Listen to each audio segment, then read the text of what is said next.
Hi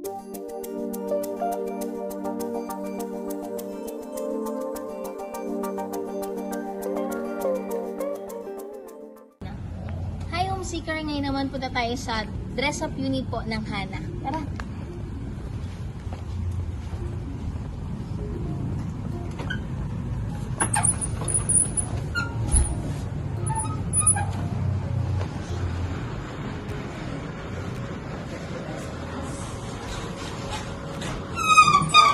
So, sa Hana naman po natin, ito na po yung dress-up unit na. So, as you can see po, ito na po yung couch, pwede ganito design dito yung so, pwede ganito maglagay ng couch, ng table, and dito po sa side naman na to is yung inyong TV.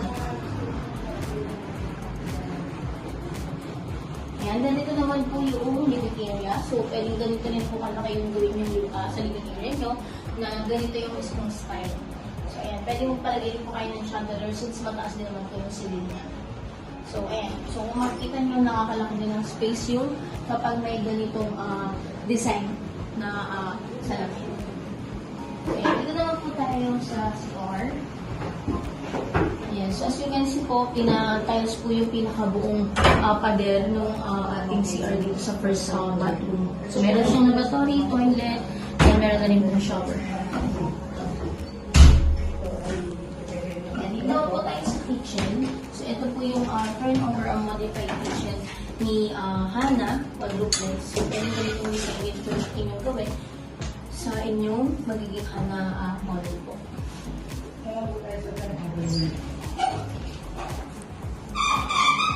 So, and ito naman po yung service area. Pakita ko sa inyo. So, dito po pwede kayo magpa-extend ng kitchen nyo, dirty kitchen, or laundry area. Ayan.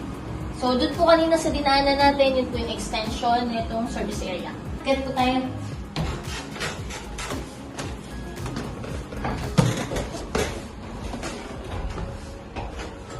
So, sa dress-up unit naman po, ayan, ganyan po yung naging design niya. Pwedeng ganyan din po yung gawin yung design once na ma-turn over na po sa yung unit. And ganito po yung maging handle ng kanyang stairs. First bedroom, ayan, po yung design. So, dito po sa first bedroom is single bed lang yung nakalagay. Meron din pong improvised na cabinet. Ayan. And may split type na aircon. So, kung gusto niyo pong hindi maglagay ng aircon dito, pwede pong split type aircon yung palagay niyo.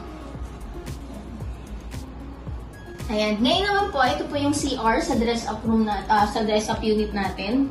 So, kung makikita niyo po is meron na rin po siyang lavatory, may toilet, and shower, closet, and ayan. So, ganyan po yung sa dress-up unit natin. So, punta naman po tayo ngayon sa second bedroom. So, sa second bedroom, kung kanina po sa as delivered unit po natin is halos hanggang dito lang. Ngayon po, mapapansin nyo is mas malawak to or malaking space kasi extended na po itong dress-up unit natin. Kaya 2 bed na po yung nakalagay dito. Ayan. Yung isa. Ayan. And ito. So, pwedeng ganito rin po yung maging design nyo sa kwarto nyo once na kumuha po kayo ng Hana quadruplex. So, punta naman po tayo sa master bedroom. Tara po. Ayan. Ito po yung ating master bedroom. So, sa master bedroom is spacious din po.